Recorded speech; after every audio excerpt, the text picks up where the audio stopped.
नागरिक आणि प्रवासी राज्यासह परराज्यातील भाविकांच्या दैनंदिन जीवनाशी निगडीत असणारा प्रश्न म्हणजे नगर मनमाड महामार्ग गेल्या अनेक वर्षापासून रखडला आहे। यामध्ये अनेक ठेकेदार आले आणि गेले, पण महामार्ग दुरुस्त झाला नाही। आमच्यावरही काही नेत्यांनी टक्केवारी घेतल्याचा आरोप केला, परंतु आज शिवाजी महाराजांना साक्षी ठेवून सांगतो, ठेकेदाराचा एकही पैसा घेतला असेल तर पुन्हा निवडणूक लढवणार नाही, असं माजी मंत्री आमदार प्राजक्त तनपुरे यांनी नगर मनमाड दुरुस्तीच्या प्रश्नावर बोलताना सांगितलं। सत्ताधारी असतानाही नगर मनमाड महामार्गाचे काम करता आले नाही, म्हणून दुसऱ्यावर टक्केवारीचे आरोप करायचे।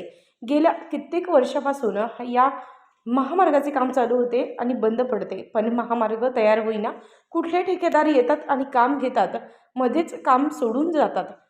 ठेकेदार पळून जाण्यामागे खरे कोणाचे कारस्थान आहे? विरोधकांच्या अपेक्षापायी आजपर्यंत अनेक निष्पाप नागरिकांचे हकनाक बळी गेले आहे। ते बळी जाण्याचे पाप विरोधकांचे आहे। महामार्गाचे काम अनेक ठेकेदारांनी कमी दरात घेतले होते। स्वतःला काम करता येणार नसल्याने दुसऱ्या आमदारावर टक्केवारीचे आरोप करून स्वतःची कमकुवत बाजू झाकून ठेवायची। महामार्गावर अनेक जणांचे जीव गेलेत, अनेकांचे प्रपंच उघड्यावर पडले आहेत। त्यांची जबाबदारी कोण घेणार? उलट आरोप करणाऱ्यांनी किती टक्केवारी घेतली हे एखाद्या ठेकेदाराला सांगायला लावा। जर मी एकही पैसाही घेतला असेल तर छत्रपती शिवाजी महाराजांसमोर ठेवून सांगतो, पुन्हा निवडणूक लढवणार नाही, असं आमदार प्राजक्त तनपुरे यांनी ठणकावून सांगत विरोधकांच्या आरोपाचं खंडन केलं। प्रत्येक गोष्टीमध्ये भ्रष्टाचार, प्रत्येक गोष्टीमध्ये कायद्याच्या पळवाटा, अक्षरशः नगर मनमाड रस्त्याचा विषय निघाला।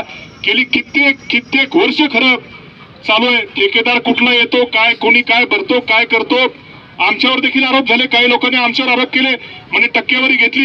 अरे आज इथं महाराजांच्या पुतळ्यासमोर सांगतो, महाराजांच्या पुतळ्यासमोर 1 रुपयाला हात लावला असेल ना ठेकेदारच्या, 1 रुपयाला परत निवडणूक लढवणार नाही, अक्षरशः सांगतो मी। पण मात्र काम आपलं जमत नाही म्हणून दुसऱ्यावरती त्या ठिकाणी आरोप ठेवायचे, आणि मात्र अशा प्रकारे कित्येक लोकांचा जीव जाण्याचं त्या ठिकाणी काम झालेलं आहे। उत्तर महाराष्ट्र न्यूज नेटवर्कसाठी जालिंदर डोकणे, राहुरी।